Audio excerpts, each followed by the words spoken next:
a true seeker. So I congratulate all of you for you to be here. The reason you're here because not because we selected you.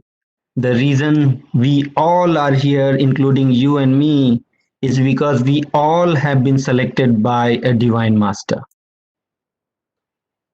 So deep dive spirituality for a true spiritual seeker. Who is a seeker? Because these days,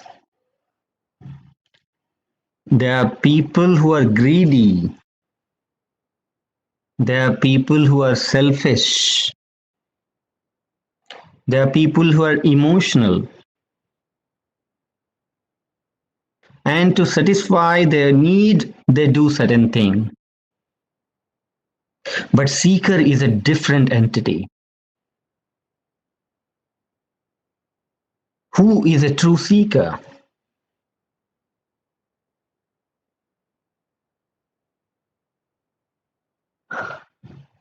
Seeker is truly the one who is ready to accept what I do not know. When one asks oneself, do I know this? And if it stops making any guesses and rather say, I do not know this. The one who is ready to accept that I do not know this is actually entitled to become a true seeker. There are certain fundamental questions in spirituality, which is what people start seeking. These questions drive their seeking. They start asking, understanding, who am I? How this vast creation came into existence? Who is in the base of this creation? How did this creation come into existence? And who will make me cross this sea of Maya? How would I cross this?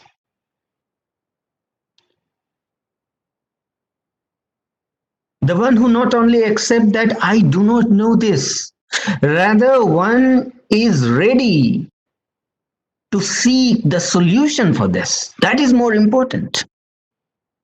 There are many people who accept this, that I do not know what is soul, what is body, but I do not even care about knowing this. So just by accepting I do not know does not qualify one to be a seeker. But not only one has this deep thirst within about who am I, who is the base of this creation, how did this creation come into existence? Rather, one also seek to know the solution for this. In fact, our master has, Sadguru Sadafal Devji Maharaj has written Swarved, and in Swarved he put forth this very beautifully. He says, कर विचार मैं कौन हूं, ब्रह्म को जगदाधार, कैसे जग उत्पन्न है, लीन कौन विधिपार. In this he is saying that a true seeker is always contemplating on this. Kar vichar. He's saying, contemplate, who are you? Kar vichar मैं कौन हूं, who am I? Brahma ko jagadadhar. What could be that Brahma like who is the base of this creation? कैसे जग उत्पन्न है? How did this creation come into existence? When you look at the sky and the galaxies and whatnot, you always feel mesmerized.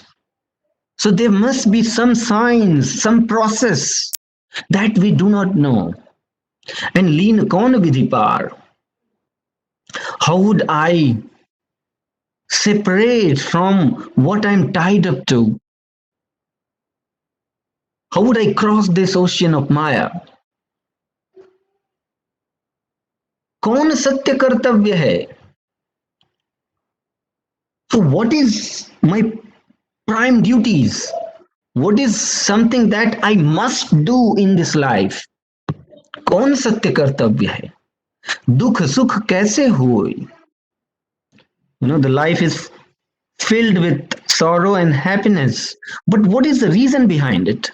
Why certain things make me sorrow, but the same thing does not make other people sorrow?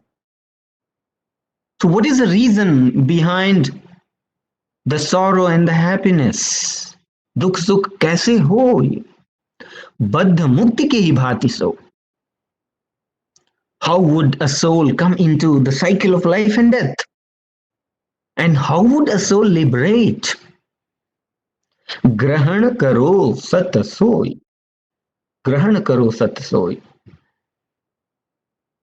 A seeker is the one who finds the answer, who seeks the answer for these. But prior to this, he spoke about sadhan pratham vivek hai, chahu sadhan kar mool. We have been hearing that the prime goals of human life is arth, dharma, kam and moksha. But neither we know about what artha is, what dharma is, what kama is, what moksha is. Then just talking about artha, dharma, kama and moksha will not make any sense for us. So Sadgurudev says प्रथम साधन ज्ञान है जो चारों फल अर्थ धर्म काम एवं मोक्ष की जड़ है. If we live our life in ignorance, then neither will succeed in artha, nor in dharma, nor in kama, nor in moksha. The root of all these fourfold goals of life is the wisdom. The wisdom. When we know what is true, what is the truth, what is the untruth, what is the reality and what is the illusion. When we very clearly know the truth, that is what will become the foundation of fourfold goals of the human life.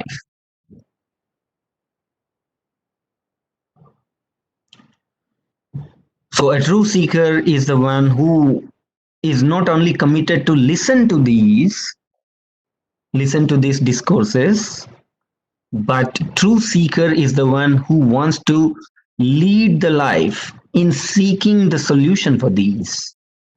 That is what differentiate a true seeker from the normal human being.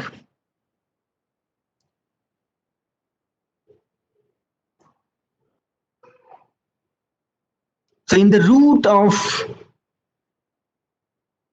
everything that the spirituality revolves around is these six eternal entities. Six eternal entities. A seeker finds answer to all those questions. All those questions. Who am I? Who is the base of this creation? How the creation comes into existence? And who can liberate me from the bondage? One finds answer in understanding all these six eternal entities. Out of these six eternal entities, there is only one entity which is inert. And that entity is called Prakriti. Not the creation of the Prakriti is called the eternal entity, because the creation is something which is made out of Prakriti. The fundamental ingredient of this creation is the Prakriti, which is called the Mool Prakriti, the fundamental atom of the creation. That is what is eternal. But that is the only element which is eternal in nature out of the six eternal entities. When we say eternal entities, our Guru has very clearly said eternal means eternal. It has no beginning and no end. The fundamental ingredient called Prakriti will never cease to exist. It is the creation which will cease to exist, but not the fundamental ingredient of the creation. There'll be never a time that Supreme Lord will not exist, Soul will not exist, Sadguru will not exist, Akshar Brahm will not exist, or Kal will not exist. That will never happen because they are all eternal entities. So, out of these six eternal entities, it is only the Prakriti which is inert, which in Santvani is called Jada, Jada Padarth. It is only the Prakriti which is Jada Padarth. And four of these are Chetan Padarth, Chetan Tattva, or the conscious entities. So the conscious entities are four. The Supreme Lord is Supreme Consciousness. The Akshar Brahm is another omnipresent consciousness. The Sadguru is another omnipresent consciousness. And there are infinite number of souls which are either in liberation or in bondage. And there is another entity called Kal, which is neither inert nor conscious. It is just a different entity on the foundation of which all the time duration is bound for any creation, whether it is the creation of the body or creation of this whole galaxies. Everything is time bound, and that is why the entire creation is tied up to Kal. It is on the foundation of Kal that the creation happens. The Kal Chakra just keep the count of time for everything that is created. Not only the creation and during the creation, but even the cycle of creation and dissolution. If the creation came into existence, there'll be a time when creation will start collapsing. It will get into pralaya. And after pralaya, there'll be only the fundamental atoms of Prakriti, which will go back into a Parmanu Mandal. So there is a realm of atoms where the fundamental atoms will just reside in Sat, Raj, and Tam, fundamental properties, in equilibrium. So even after that, when would creation begins to happen and when would it dissolve back, even those counts are maintained by the entity called Kal. When the sun is not there, when the moon is not there, when the days and nights are not there, how would anybody calculate the time? When the creation itself is not there, how would anybody calculate the time? And that is why there is one entity, Kal, who is the foundation of the time. And on the basis of Kal, only the Almighty makes the creation or dissolves the creation. So these are the six eternal entities. Only Prakriti is inert and four are conscious. Supreme Lord, Akshar Brahm, Sadguru, and infinite number of souls. And Kal is neither inert nor conscious. This is neither inert nor conscious. So now the fundamental question is, What is inert and what is conscious? In fact, we have had the sessions around these, but just for the sake of fundamentals, because we are going to dive deep tomorrow onwards, I'm just throwing the fundamentals today so that the fundamental is clear before we start diving deep. I'm just covering all these aspects once more.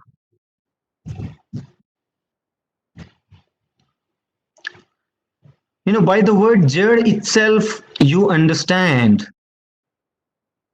that jad is something which is a dead entity. It is not a live entity. Chetan is something which is live. Chetan or conscious is something which is live. The body, if it seems live today, it is not the body which is live, but it is the spirit, the consciousness which is inside the body, which is making this body act like a lively entity. Body by itself is an inert entity. It is the soul which is a conscious entity. So anything which is alive, certainly there is consciousness beneath it. Without consciousness, there is no aliveness. But something which is alive can also be understood by the three fundamental properties of consciousness. Three fundamental properties of consciousness.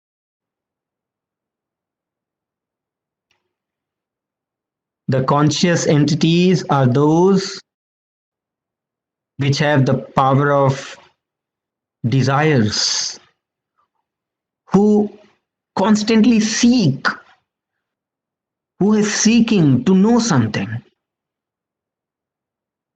A dead chair will never have any seeking to know anything, but you have a seeking to know something. Why? Because you are a conscious entity. Seeking and the power of action. When you seek, then you would like to attempt to fulfill your seeking. So your seeking, your ichha drives you to the actions. They are cyclically related to each other. Your desire drives you to actions, and your actions drive you to the knowledge, and your knowledge drives you to act to desires. This is cyclic. When you're aware of something, and if that is not with you, then you desire to get it. When you desire to get it, it is only then you put an effort to obtain it. When you obtain it, you get the experience, the knowledge of it. So these are cyclically related. Ichha, Gyan, Prayatna. The desire, knowledge, action. These are the three fundamental properties of a conscious entity. But what is conscious entity like? Is it like a gross body like the inert? Is it a gross body like inert? It is not. The consciousness is, it's called Prakash Swarup. It is like light. Consciousness is like light. But the moment you go deeper into experiencing these entities, the Supreme Lord, the Akshar Brahm, and Sadguru, then you would understand that it is the sound which is lighted. That is why it is called Shabd Prakash Swarup. From outside, The way you experience is the light, but underneath is the sound. So it is the Shabda Prakasha Swarup. So the consciousness is something which is Prakasha Swarup. But when you experience these higher entities, you will recognize them that there is a sound also. It's a Shabd which is lighted. So consciousness is that entity filled with three fundamental properties, attributes. Now, this soul that you are is a conscious entity, and by itself, when it is in ignorance, when it is in bondage in the Prakriti, when it is caught into the body, when it falls into the mortal land and is caught into life and death, and is caught into the body, it just loses its own light. It just loses its own light. It is inside, but it is captured by the mind. Now the mind becomes the owner of the soul. That is what is the state of ignorance. Soul is just dormant. It's as if it doesn't know about itself. Though soul has all the energy, but it has forgotten. It has forgotten its own power.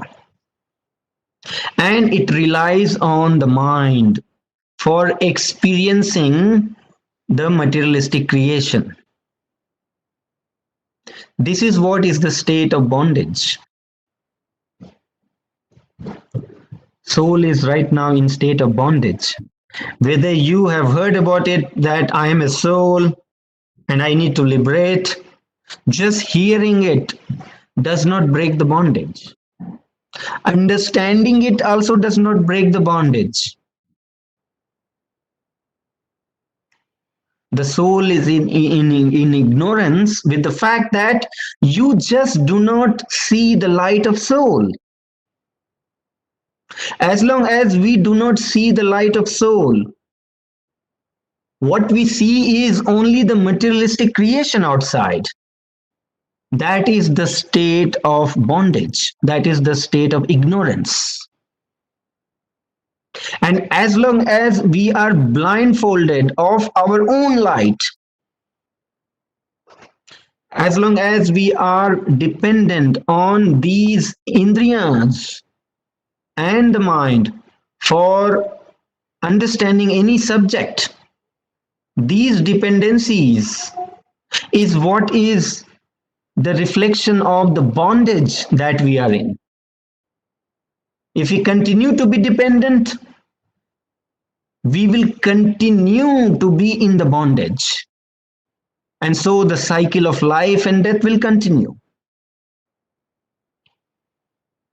Because as long as you put an effort on the basis of these indriyas, that is what is called karma.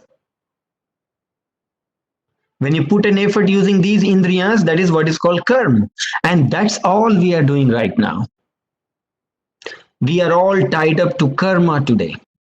We are all tied up to karma. And because of that, there is a cycle of life and death.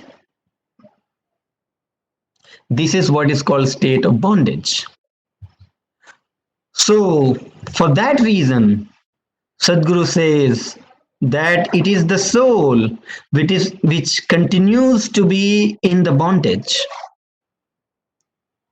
It continues to be in the bondage in this creation unless the Sadguru comes down in the creation to liberate the soul. This supreme consciousness is in every coordinate. Supreme consciousness of Almighty God is in every coordinate. The way you see here in this picture, this is just symbolic representation of concepts, but this is not how the Almighty God is. But by this we understand that the entire creation, whatever would be the dimension of this creation, it still continues to expand just within one quadrant of the Almighty. Just within one quadrant. That is what is called Ekpad Srishti. This is what is called Ekpad Srishti. And this is called Tripad Amrit. This is what is called Tripad Amrit. So in Almighty, only one quadrant, only one part is where it is mixed with creation. It is mixed with Prakriti. It is mixed with Kal. It is mixed with Akshar Brahm. But rest three quadrant, the three pad Amrit, is just pure Sat Chit Anand, pure experience of Almighty only. All the qualities that you experience here is of the Almighty, nothing else. And the soul who is in bondage is constantly seeking the same bliss that it has lost. That is the whole game of life. That is the whole game of life. In everything, we are seeking nothing but the bliss of Almighty. That is why absolutely nothing in our life can satisfy. Whatever you do in this materialistic life, whatever, because you were primarily in this zone of liberation. You were in the bliss, and it is that bliss that you have lost. So the whole game of spirituality, whole game of seeking is eventually to find a technique by which you can connect to the bliss that you have lost. This is what is the spirituality in a crux. That all you seek is the ultimate satisfaction, the ultimate happiness, the ultimate peace, which is found only when you connect to the Supreme Almighty.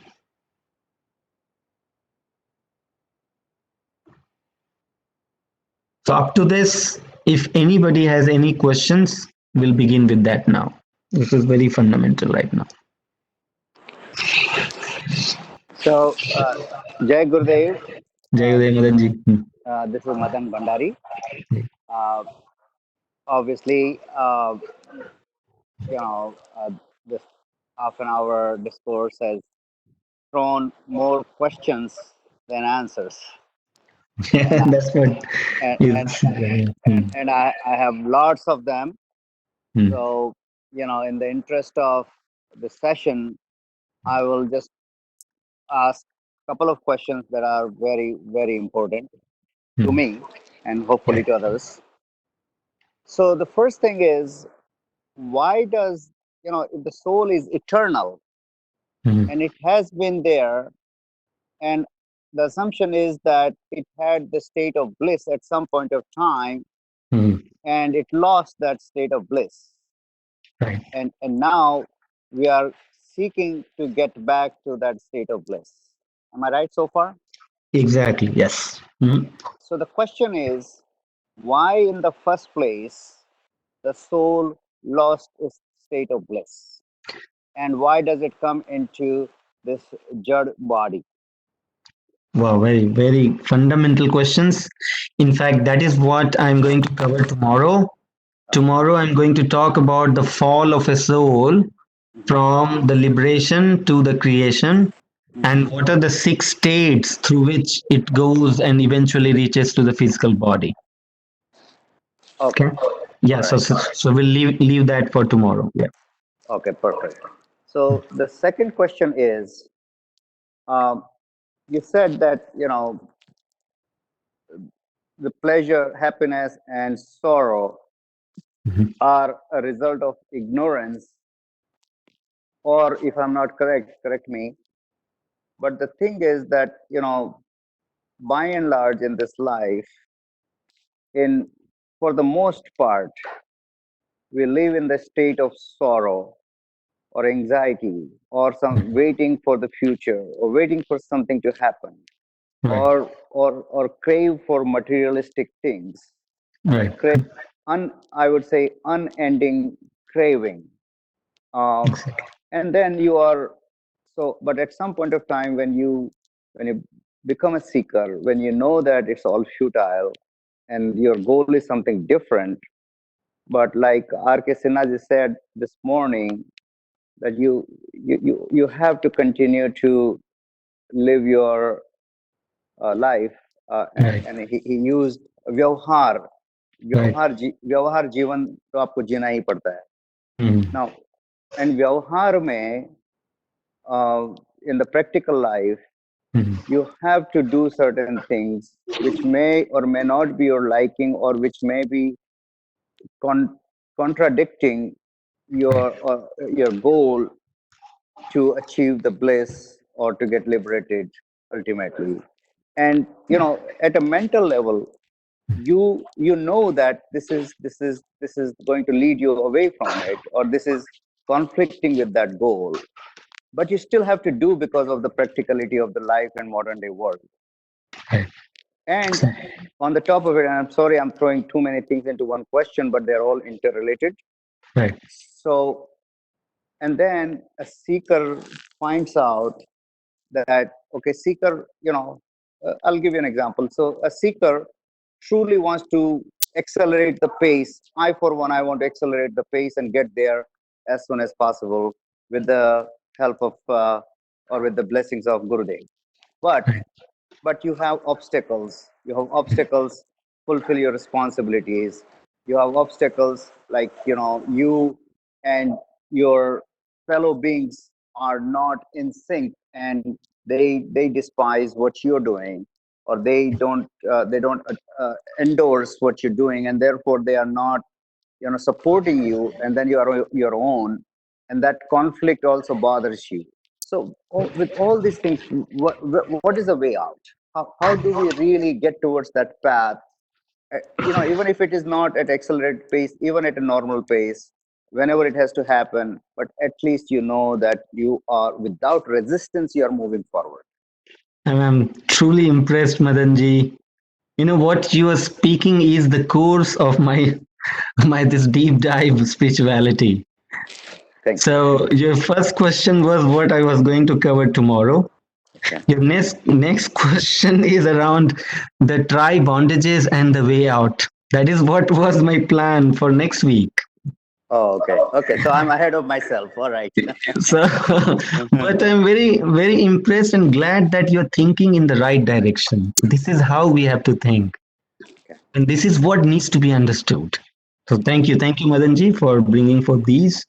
So, what we have been asked here is about how the soul comes into this bondage, and then Madanji also wanted to understand why there is all, majority is in the sorrow only. We spend majority of the time in sorrow only. So is there truly a happiness in this mortal land? Yeah. So we need to understand that absolutely, and why it is so. That is what we will discuss in Try Bondages and the Way Out, which will be the course for our next week. So thank you, Madanji. Anybody else? Any other questions? Jai Ji, this is Venkat Narayana. Yeah, understand. Yeah, we all have the same questions as Madanji already put together, but I Yes, understand it cannot be overnight or over right away. right, right. So my immediate questions are like, what the immediate next step. So how do we prioritize ourselves to get in this spirituality versus the day-to-day life? So because we all Okay. have our own responsibilities, roles, and You know, responsibilities that we have to fulfill as a grihastha, right? yes, yes. So there is a, now I understand how you guys have been chosen for this session. It cannot be just a coincidence.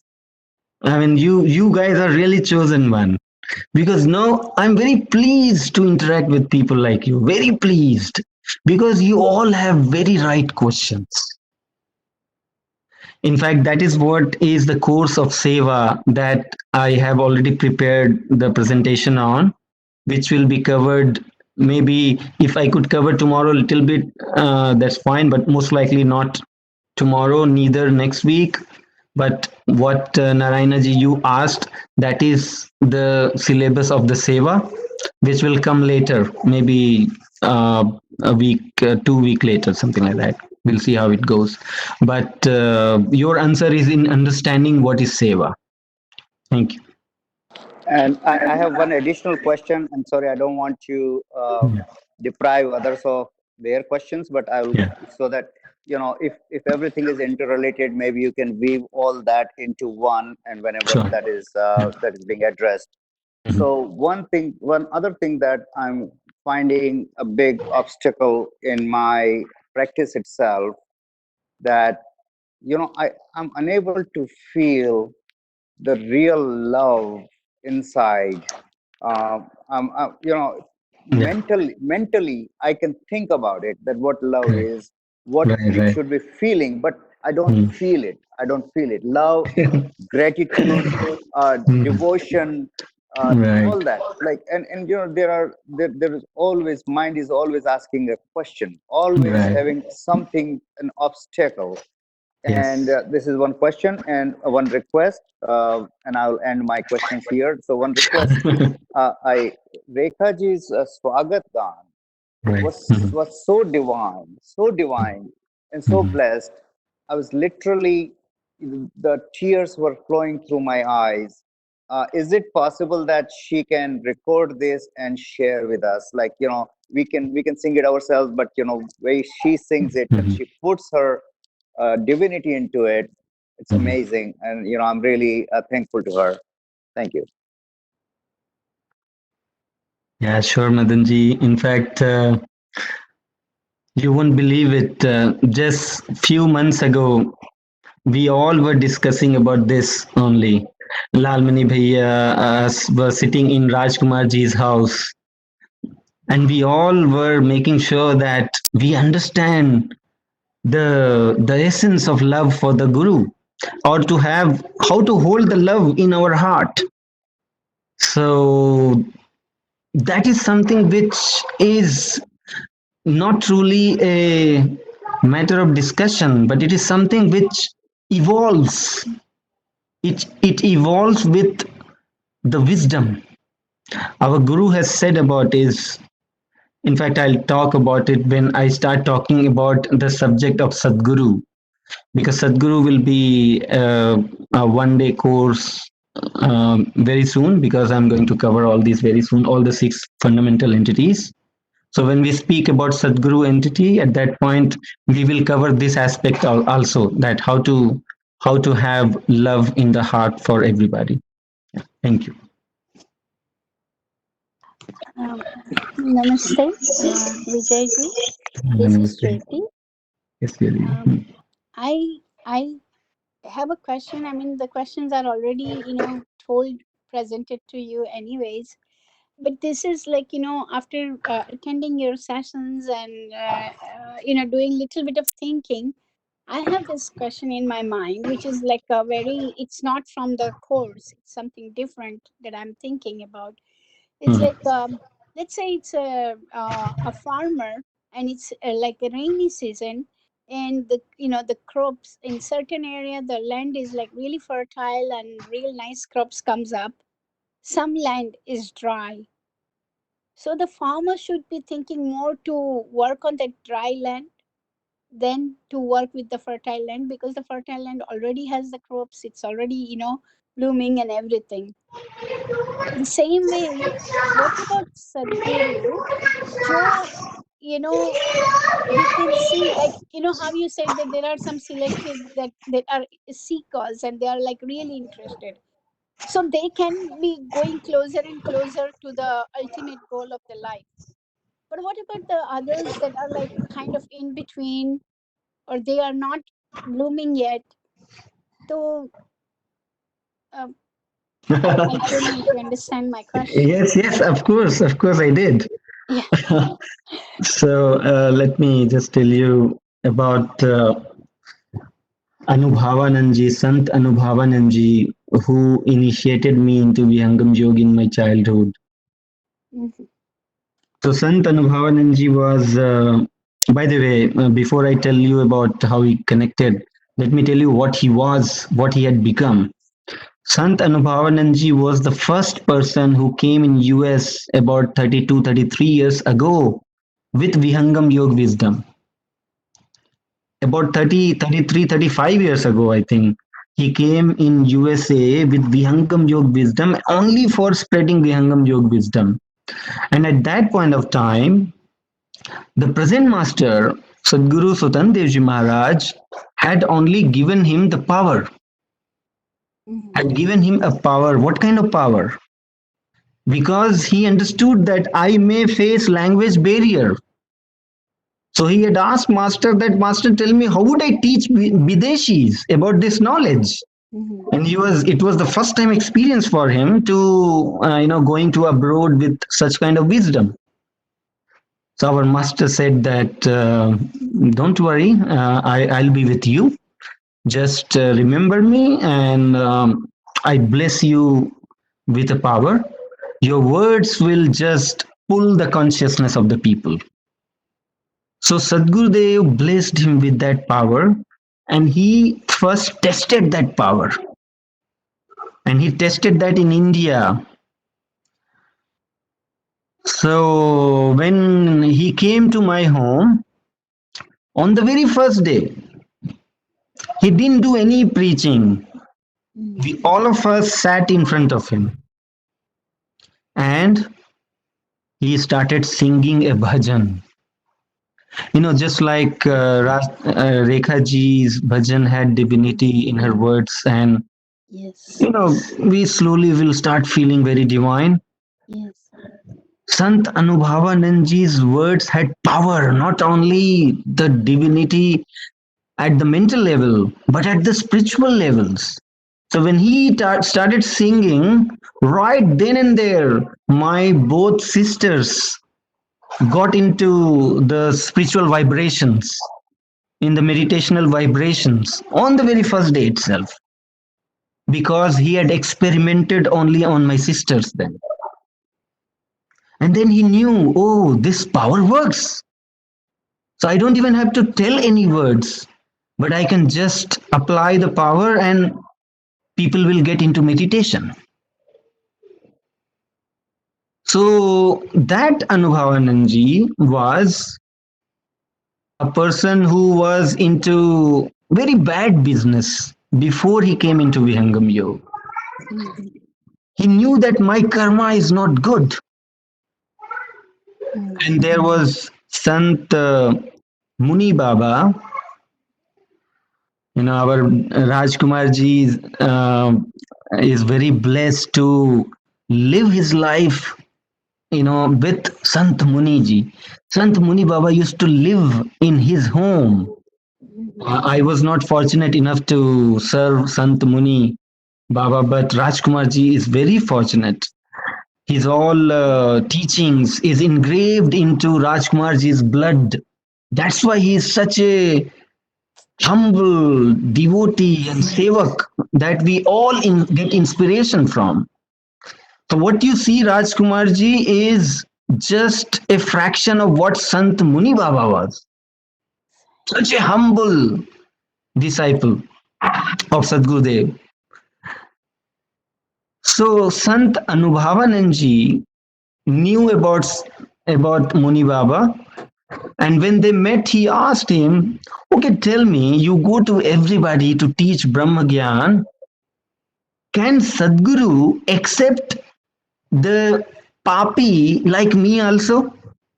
Mhm. So you know what Sant Muni Baba answers very beautifully. He says, "वो पापियों के लिए ही तो आते हैं. अगर हम पहले से ही पवित्र होंगे तो फिर Mhm. उनको आने की आवश्यकता ही क्यों है? What is Mhm. the need for Sadguru to come down if we are already pure? Correct. Sadguru comes for the papi only. Mhm. But because of the layers of impurities and impurities and impurities, there are different levels of disciples. Mhm. And he divided, he said that there are adhamadham shishya, there is adham shishya, there is kanisht shishya, there is madhyam shishya, and there is uttam shishya. There are five cadres of disciples. Mhm. And Sadguru Dev is constantly working with everybody. So, in short, Sadguru, that is why is called omnipresent entity. Sadguru, that is why is called close to every soul. He's constantly working with every soul. Mm. And based on the layers of impurities, it takes time for soul to start listening to Sadguru's inspiration. Sadguru is constantly purifying the soul. That is what the job of Sadguru is. But just because of ignorance of the soul is just nullifying Sadguru's effort by constantly engaging into bad actions. So more you involve into bad actions, ashubh karma, more you are, kind of putting layers of ignorance and impurities on top of you. But it doesn't mean that Sadguru leaves the soul. Sadguru is constantly working with the soul. But only it is with great coincidence that, there is also a vidhan, it is a vidhan of Paramatma that Sadguru appears in this mortal land in the human form. And at that occasion, if we are born as a human, that is what is called the great fortune. Because then Sadguru will even start changing our karma Mm. by his discourses, by his wisdom, by his sight, just by looking at us. When we go and get the darshan of Sadguru, the holy darshan of Sadguru is not a small event. Holy darshan of Sadguru is something that we all must look forward to whenever we get a chance. Because with the darshan of Sadguru, our bad sanskaras are removed from our chitta. That is the job of Sadguru. So when he is in the physical form, he's, just like, you go under the shower to purify your body.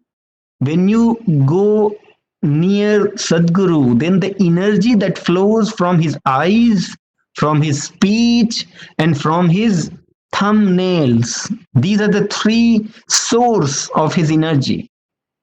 From his nails, from his eyes, from his speech, his energy flows and purifies the soul. So, getting the holy darshan of Sadguru just by sitting quietly, you don't need to speak anything to Sadguru, nor the Sadguru needs to speak anything to you. Just by sitting in that energy, you are just getting cleansed. That is the power of Sadguru's energy. Mm. So Sadguru is for everybody. Please don't misunderstand this, that you are chosen. That means Sadguru does not show mercy on others. Oh, no, Sadguru no, is no. showing mercy on No, everybody. no, Yeah. no, no, Vijayji, Yeah. definitely not. I Yeah. was definitely not thinking that way. But Right. it is just that I do have, like, at work, I'm talking from practical point of view, that Right. there are some cases that I always feel like why they don't understand the way I am thinking, or the way Ah, I think it should be, the right behavior, the right actions, all those values. And I right. really value them a lot, like, and in practical life जब वो नहीं होता है तो यूँ लगता है कि क्यों हमें ही क्यों ऐसे सब मिल रही है संकेत कि we have to be a good person, a good human being, and why the other cannot see it that way, like it should rain on everyone together the same Right. way. Right. Yeah. So some does get and some does not get it, so that is where I was coming from. But I definitely do not feel like that at all, that oh, I am the one and they are not the one. No, no, no, Yeah, yeah. nothing like that. No, that's and so that's a very good bhav. It is very good bhav that we think about others' miseries, and we feel from the bottom of our heart that why not they feel or they get attracted to these good things. So, yeah, Yeah, thinking about these are the sign that you are a pure soul, you're somebody very eligible for the spiritual growth. This is what makes a true sevak. yeah. Yeah, so thank you for that. And yeah, anybody else? Yeah, Vijayji, Rajesh here. So I think most of the questions has been answered, but I think I have some. The first point, like when you started, right? Mhm. So maybe I didn't understand it properly. So you said so, people like some people are greedy, selfish, or emotional, right? Right, So right. if anybody has those qualities, will they be deprived of Sadguru's blessings? As I said, as I said that Sadguru's blessing is always there, but it is because of their own actions, or rather the ill actions. They are remaining caught into the miseries. Sadguru always wish to improve your karma. So blessings is there, but the one of the properties of the consciousness or the conscious entity is freedom of action, because that is your inherent qualities. Even Almighty cannot change your freedom of action. You are having your own desire, your own actions, the freedom of actions, and your own wisdom. So these three makes you something which is the reason for the bondage and the reason for liberation. Because of your own desire, own knowledge, and your own action, you fall into bondage, and with all these, you will also liberate. Nobody can force you, not even Almighty, not even Sadguru. So, I mean, but without the blessings of Sadguru, you cannot change the things as well, even though you want, right? You won't be able Right, to right. change. So the Bidhan is like this, that पहले दाता शिष्य भया तन मन डारा शीश पीछे दाता guru भया नाम दियो बख्शीश. So what Guru wants the maturity of the soul. He's constantly working on it with every soul. He's close to every soul, is constantly inspiring, purifying. But soul has also its own independent identity. It is not that you are somebody who can be fully empowered or overpowered by another conscious entity. It is not like that. The independence of soul is what makes it act the way it wants. So soul is purifying, but unless, sorry, the Sadguru is purifying, but unless the soul understand this with its own maturity, that I have been hearing in different discourses that this is Maya and the happiness is not in Maya, the happiness is inside in Almighty, but for some reason it still lead the life in ignorance and does not put an effort in knowing the truth, exploring the truth. If it continues that way, then this will be endless cycle, and that is what Sadgurudev says, that that kind of disciple of mine is called adhamadham shishya. So adhamadham shishya, Sadguru is willing to give the blessings, but soul is not ready to receive the blessing. Soul is not ready to receive the blessing. So what Sadguru does in that scenario, that is why Sadguru has to physically come. Sadguru has to physically come. Otherwise, he was non-physical in the conscious form and working in the subtleness, in the subtle form, he's working with the soul all the time. But that doesn't work out for people like those who are so much ignorant that they do not want to improve, or they do not want to recognize that the actions they are doing is very ill actions. They should not do these. They have become adharmi. When the people have become adharmi, they do not know what is the right duty. For them only Sadgurudev has to come in physical form, in the human form. So for those people, Sadguru shows mercy and appear in the human form and then start going length and breadth of this creation. That's why he is roaming in all countries and conducting program for enlightening people with the wisdom about the duties of life, about the prime goal of the human life. So what he does is, let's say there is a disciple who is in bad actions and he doesn't understand anything. Sadgurudev just needs an excuse for him to give blessing. And what is the excuse? The excuse is he will give little seva. He will give just little seva to that disciple and will check the bhav. He will check the bhav if the disciple is ready to do even a little seva for me or not. If a disciple does that seva, for that little seva, Sadgurudev will give multifold, wisdom and purification to that soul. That's how he does. So there was a disciple, who was caught into very bad prarabdha because he had done so much of actions, in such a fashion that in this life he had to bear, very, bad results, ashubh phal. The soul was pure in this life, but just the prarabdha that he carried forward from previous lives is what was causing the sorrow in his life. But Sadgurudev was very pleased with his service. So he wanted to bless.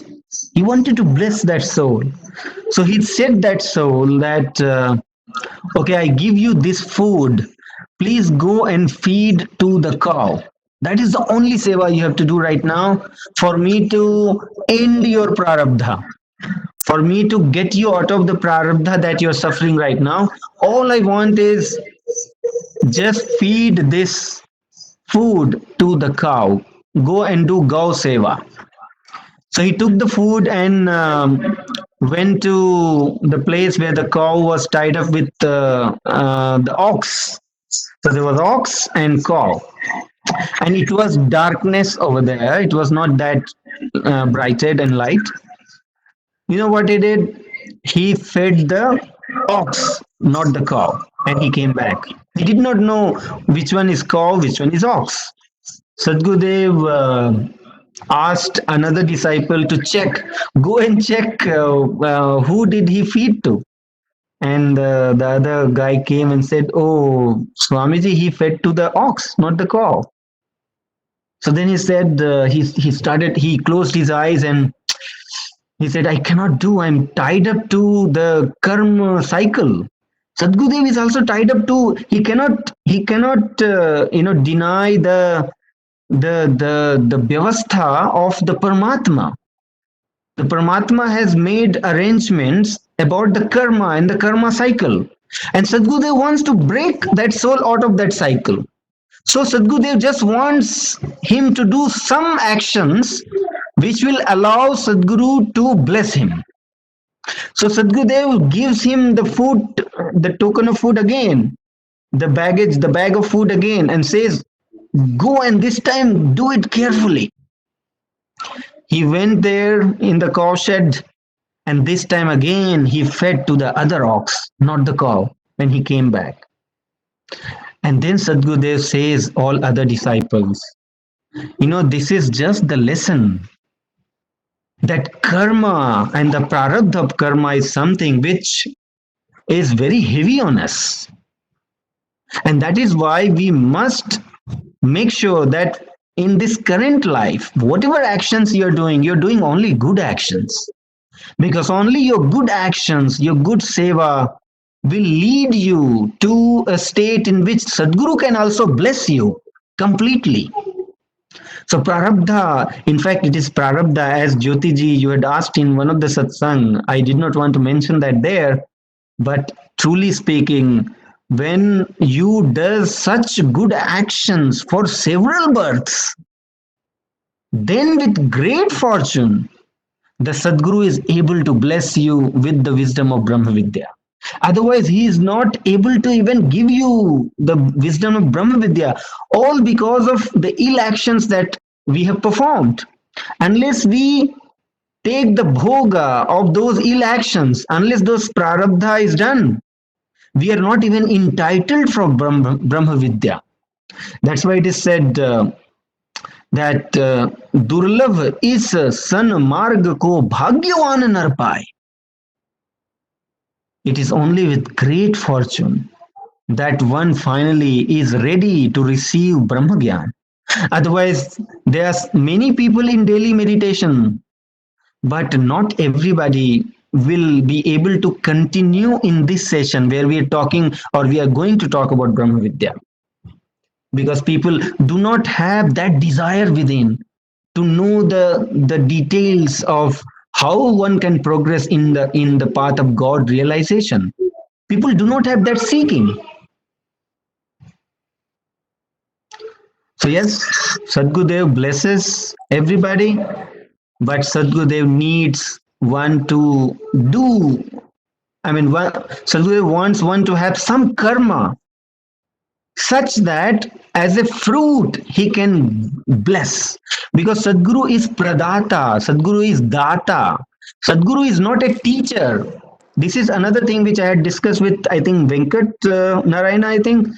We were discussing about Sadguru, and I said, what is the difference between another Guru and Sadguru? What is the difference? Because this is very important concept to understand. See, the difference between Guru and Sadguru is, Guru is the one who can teach you, who can guide you, who can give you some technique, but you only will have to do everything. Guru will just guide you, but Guru will not give you the fruits of the action. Guru cannot give you the fruits of the actions. But Sadguru is the Data. He can give you the fruit of your action. So when we sit in sadhana, it is not that in sadhana we are going to attain the control of the mind. All we have to concentrate on is making sure we are doing that duty of sadhana. Sadhana is our duty, our actions. Whether the mind stops or doesn't stop, it is none of our business. We just have to do our duty, because control of mind is something which is a fruit to be given by Sadguru. Sadguru is Pradata of all the meditational experience. Sadguru is Pradata of the purity of the soul. Sadguru is Pradata of the Almighty Himself. Sadguru is the one who gives Almighty in our experience. So our meditation is nothing but our actions, our karma, which is called a special karma. It's called vikarma. We'll talk about karma, vikarma, akarma, which will be another chapter in future course. But let's understand, Sadguru is Pradata. That's why he wants us to have a foundation of some karma over which he can bless as a Pradata. Otherwise, just think about it. God is always there. God is called merciful, right? He's called Param Dayalu. He is Sakshi of all karma. He's watching every suffering souls. He's watching everybody all the time. That's why it's called Sakshi. Parmeshwar Jeev Saath hai, Amit Kaal Gaye Beet. For time immemorial, you and Almighty have always been there at the same place. You are here and God is also here. Because you are in the sea of God's consciousness only. God is always within your soul. But just think about it. Even if God is always there, but yet there are people who are suffering. How is that possible? If the God is merciful, how God lets people suffer? We must think about it. And then we'll understand How Sadguru, I mean, before there are people who ask question that why Sadguru is not showing mercy on certain people. Then I counter question him, why God is not showing mercy on that people. Just think about it. Before asking about Sadguru, we should think about why God is not showing mercy on Sadguru. That means the soul needs to first show the willingness. Whatever state he has come to, it is his own willingness, it is his own actions, it is his own wisdom, because that is what makes a soul independent. This independence of the soul is what is the cause of bondage and cause of liberation, both. We are an independent, we are independent conscious entity, and that is what is the problem, as well as that is what is going to make us special. So yes, Sadguru is Pradata, but only when we do certain seva, certain actions for which Sadguru can bless. It is only then Sadguru's blessings in full fledged is received. Otherwise, Sadguru in his conscious form is anyway constantly working, inspiring soul to purify. Okay. Thanks, Vijay. Just a related question. So, if you're answering, so I thought of asking the same related question. So, basically, uh, uh, uh, whenever you are in meditation or listening the Swarve, Doha, or the bhajans, so you feel inner love. As soon as you stop them, okay, Mhm. for time being, because you have to do other responsibilities. I think Right, Madan and Venkat has already asked this. right, As soon right. as you stop the listening, those things are come out of meditation, okay, Mhm. you Mhm. again go into the same situation. So how Correct. to uh, be in the inner love, or this a similar situation, because you have to do other responsibilities as well. So Right, right. Mhm. what would you suggest here? Yes, yes. So as I'm saying that you all are chosen just because of this. You all have the very right questions. And this is what makes this session very special. So yes, as I said again, it is the subject of Sadguru and Sadguru Seva. So we are going to cover that. As I said, we are going to cover this for sure when we start talking about Sadguru and Sadguru Seva. Yeah, please just continue joining this session.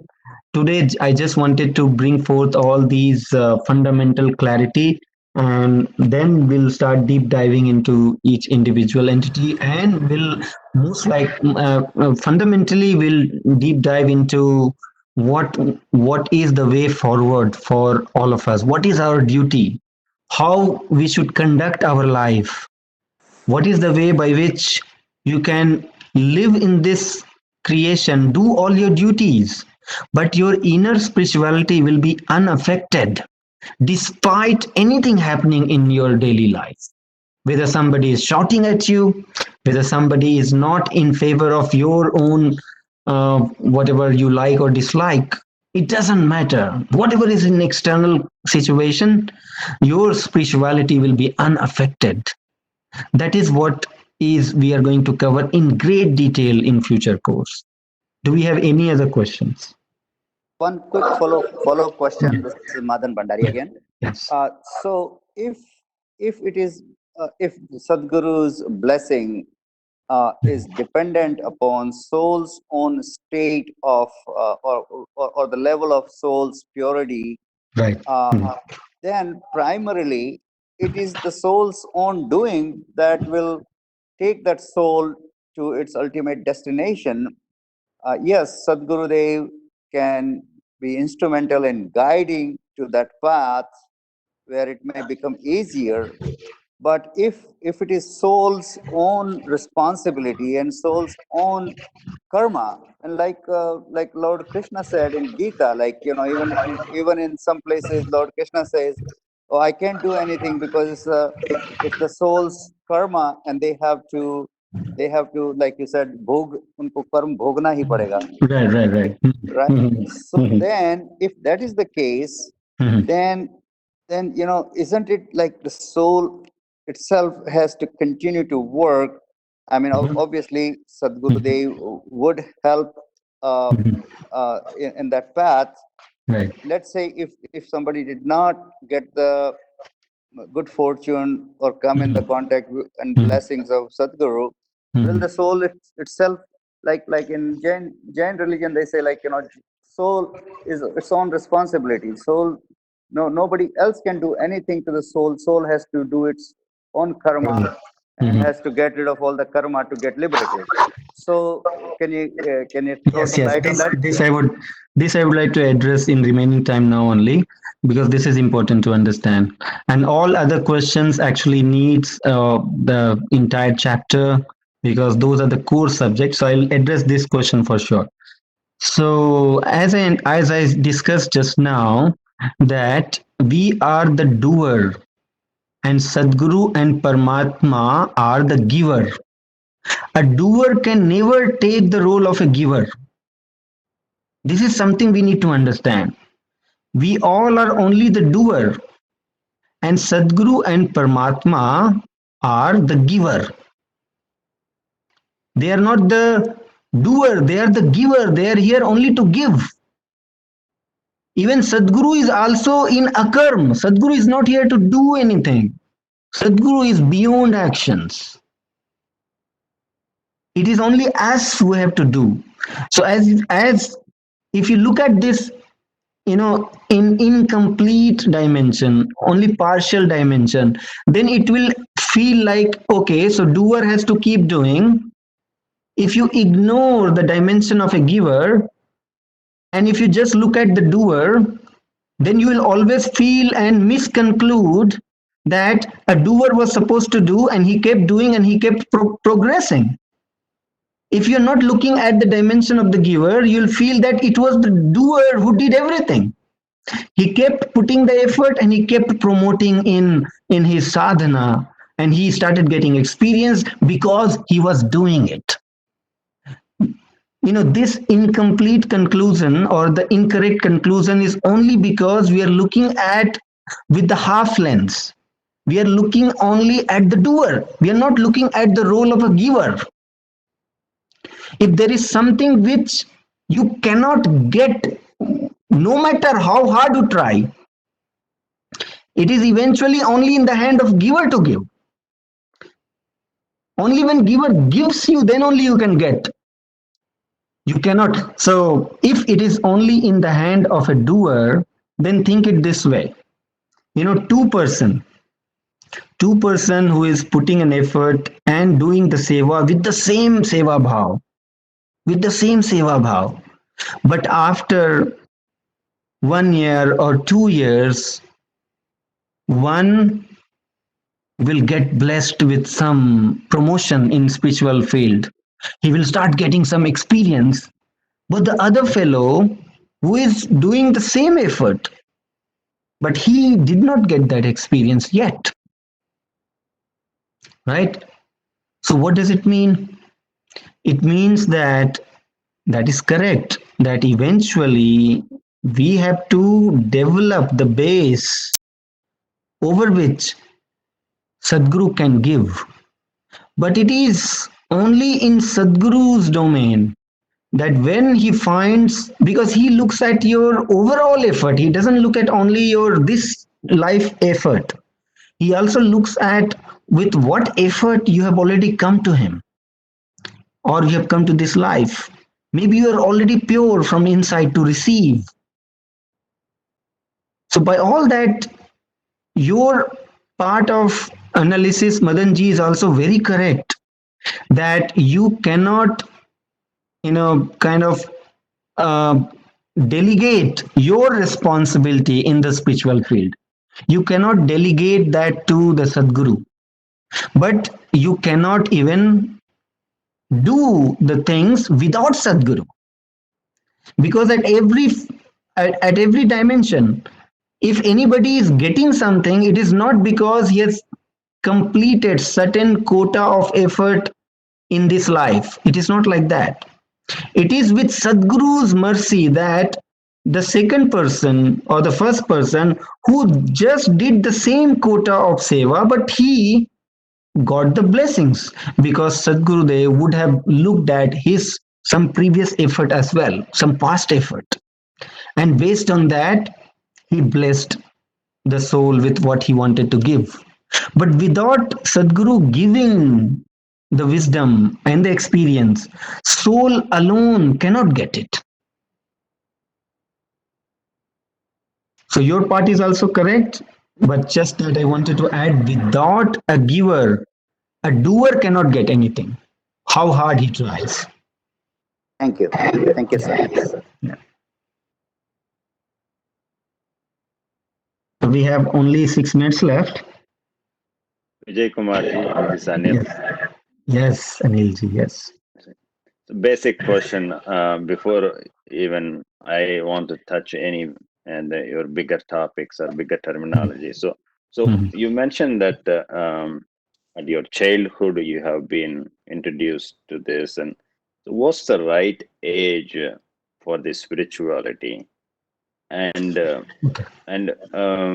also like if I'm recollect all my memories in a regular terminology, also all these words knowingly unknowingly a lot of people uses karma, all these words. Mhm. So Mhm. also like when you say spirituality, Mhm. certain age like people say vairagya. So why Mhm. are you having vairagya at this age? So like Mhm. is there any certain age has to be matured enough to think about spirituality and knowing about all this stuff? See, the problem here is people do not understand what Vairagya truly is.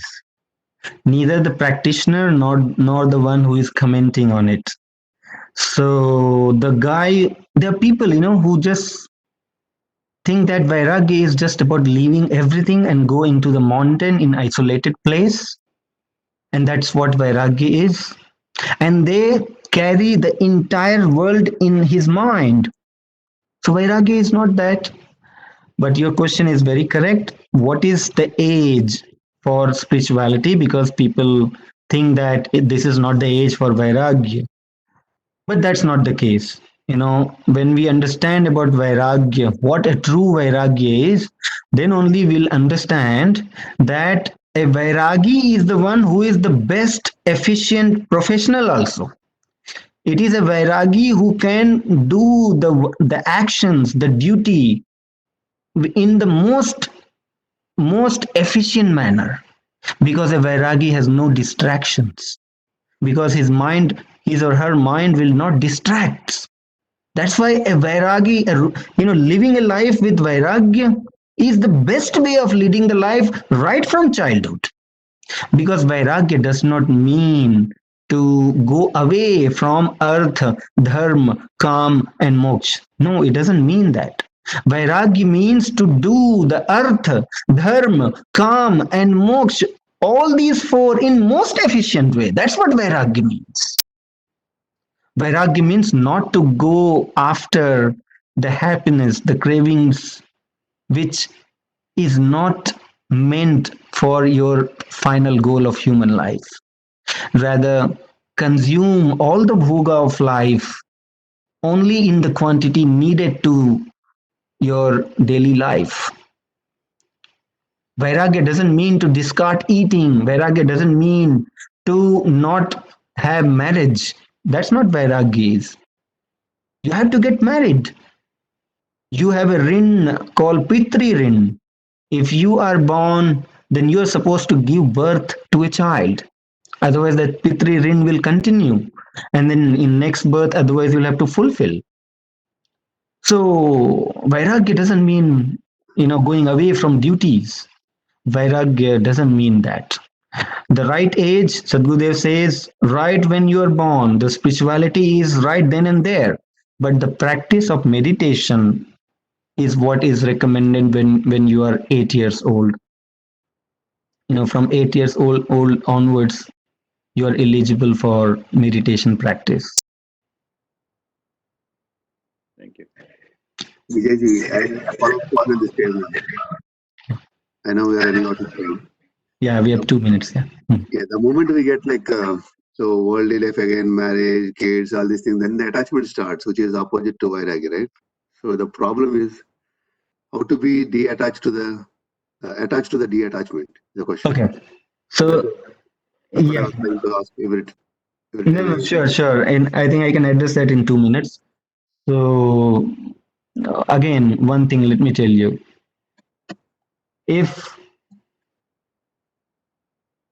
by staying away from marriage, we think that the vairagya can stay or the detachment can stay, by staying away from marriage, detachment can stay within me, that means our soul is not ready for detachment.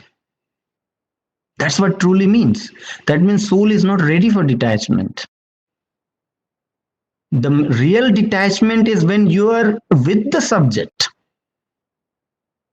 and yet you have full control on your indriyas. You still are in the dam. That's what dam is.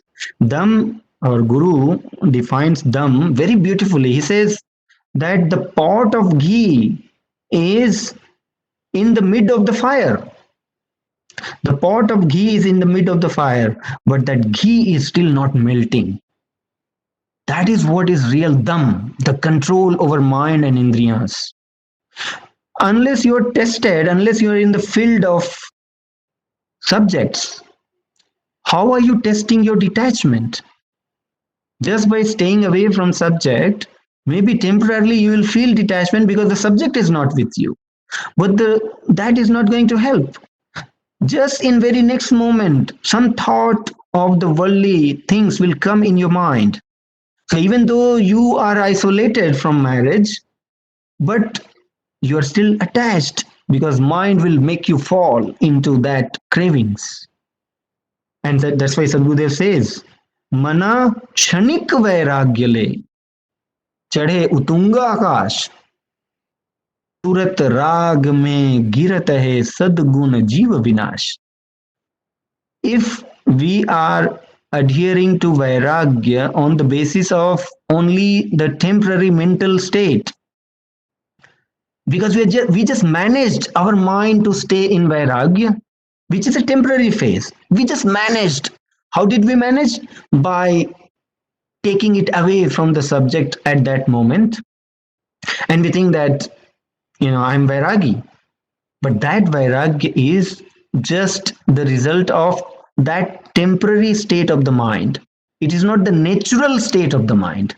It is temporary state of the mind. And Guru said that's very risky, because more you pretend to be vairagi, that's a pretense, and it's not a pretense in real sense, but that's just a temporary phase of vairagi. And when you just think that you have become vairagi, that's very dangerous, because then there is very good chance that the person will fall very deep into durguna, because of the cravings, the fire of the craving that will rise within the heart because of this. So our guru says it has to be natural.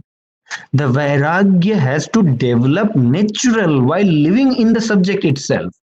It has to develop natural this way, that if anybody has to control indriyas, the idea is to control the indriyas every day.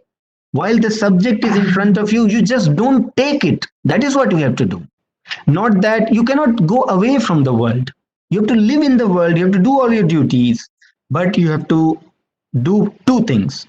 You have to practice meditation on daily basis, and every day you have to practice vairagya.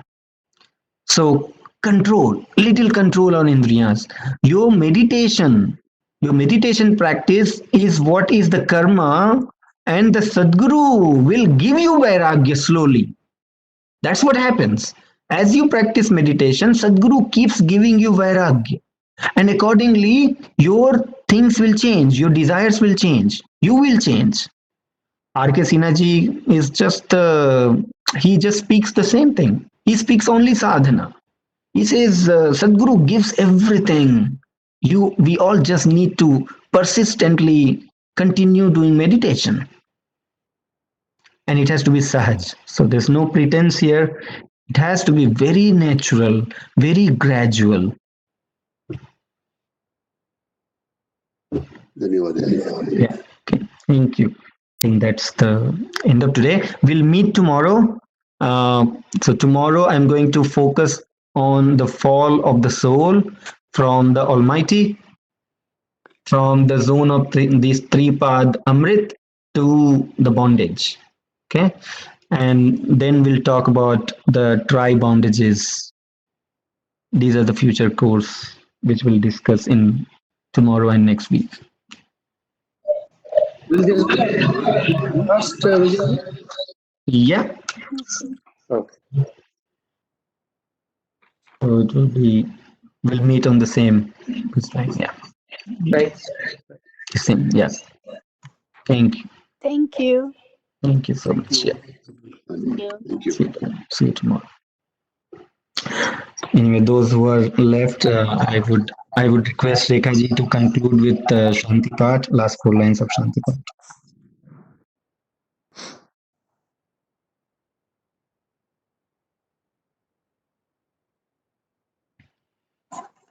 पाठ हे प्रभु शांति स्वरूप हो, शांति शांतिमय शांति, शांति शांति जन शांति हो, पूर्ण शांतिमय शांति। हे प्रभु शांति प्रदान कर, दूर हो सर्व अशांति। देव सदा फल शांति में, शांति शांति सुख शांति। बोलिए सद्गुरुदेव भगवान की जय। Jai.